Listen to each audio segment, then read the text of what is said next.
Greetings and beyond Venue, ladies and gentlemen. My name's During Wormy, and I'm back with yet another video. And how many of you guys actually remember Dragon Age the Veilguard? I wouldn't blame you guys if you actually didn't remember it, considering even the gamer came out here and said that this game was way too woke. This is a game whose only actual achievement was having a higher peak concurrent player base than Assassin's Creed Shadows. Remember, because of this game, BioWare ended up going on a massive layoff spree, ending up with less than 100 employees working on Mass Effect right now. And heck, this game was such a massive flop for BioWare, they couldn't even give the game away for free over on PSN. Oh wait, you serious? Let me laugh even harder.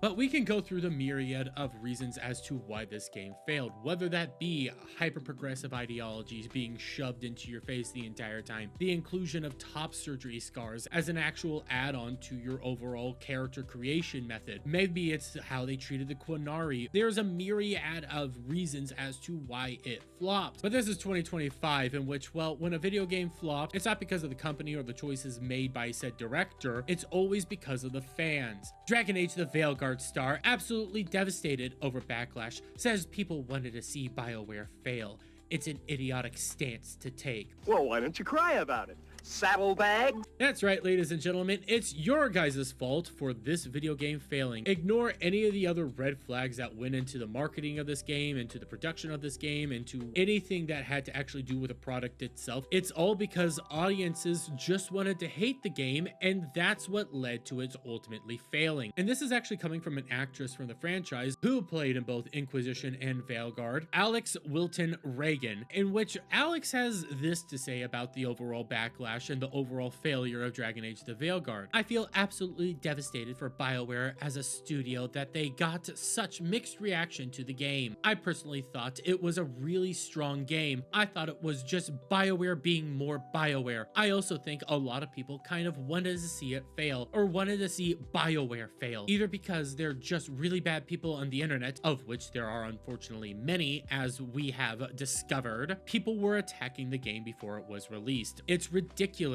How can you judge a game, a book, a film, a TV show before it's actually released? You can't. It's an idiotic stance to take. God, it's like you just use words you hear randomly to try and sound smarter. And that's where you're wrong, dear honey, because this is actually what is known as marketing, in which companies put out advertisements in order to try to get customers to come by and partake in whatever product they are trying to put out there. When it comes to video games, more often than not, you get story trailers, you get gameplay trailers, you get information from the video game itself. And when it came to Dragon Age the Veilguard, well, you got a lot of information, whether that be, again, the top surgery scars that can be added onto your character via the character creator. Heck, we also had them removing spiders in case somebody had arachnophobia. You also ended up having the pulling the barb moment. Best part is, while Tasha's pounding that snake's nose, she's still holding the ruby in her other hand. Maker's panties, I was so proud. Oh, Ah, shit. They're still holding it, sorry. what are you doing? Pulling a barb. Oh, okay. A barb? Tradition in the Lords of Fortune, from one of our old members, Barv. Good guy, but like most of us, his plans went sideways a lot. Bad blood among your crew's not good for morale, but there's not always time for big drawn-out apologies.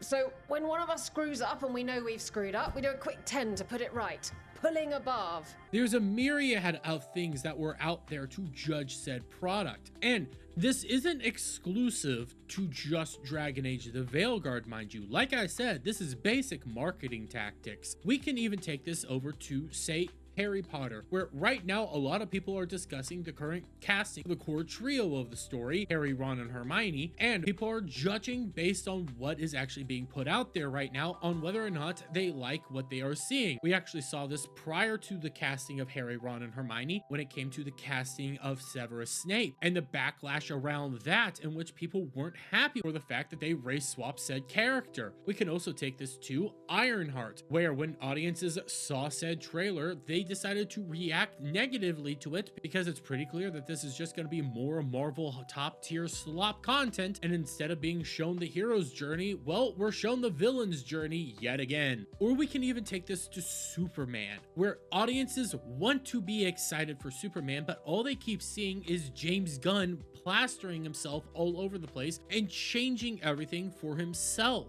People judge products prior to launch all the time. They let their voices be heard, and they let people know what they are truly thinking of said product. And honestly, the vast majority of people want to be excited for these shows, want to be excited for these games, want to be proven wrong when they come out here. But in the case of Dragon Age the Veilguard, they didn't get that. What they got was just more of the same stuff they've been getting from various other sources right now. Heck, when it comes to people excited about products and letting their voice be heard, we can even take this to another recent example, One Piece live action, in which audiences were super excited for a teaser trailer of a teaser trailer, but that's because it was centered around One Piece the entire time. People like being excited for this stuff. People like letting their voices be heard on whatever product they want to come out here and talk about. But that's what fans do. That's what audiences do. And that's the sole point of actual trailers, teasers, or any information you put out about these products. You give this in hopes that this is gonna hype up your product and make people excited to come out here and purchase said product. But in the case of Dragon Age the Veilguard, all it succeeded in doing was driving people away, going so far as even having the gamer come out here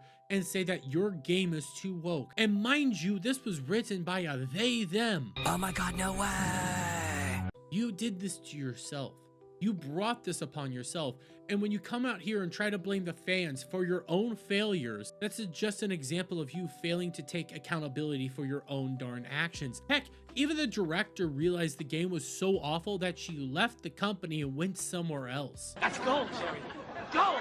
Yes, at the end of the day, you require fans in order to have your product succeed or ultimately fail. But it's your responsibility to come out here and convince fans to partake in your product. And all Dragon Age succeeded in doing was driving audiences away. That's just my take on all this, but let me get your guys' thoughts on all this down in the comments below. If you like this video, please give it a thumbs up, shout out friends, hit that subscribe button, hit that notification bell for every time I put out a new video and go live, guys. And I'll see you on the next one. Bye for now.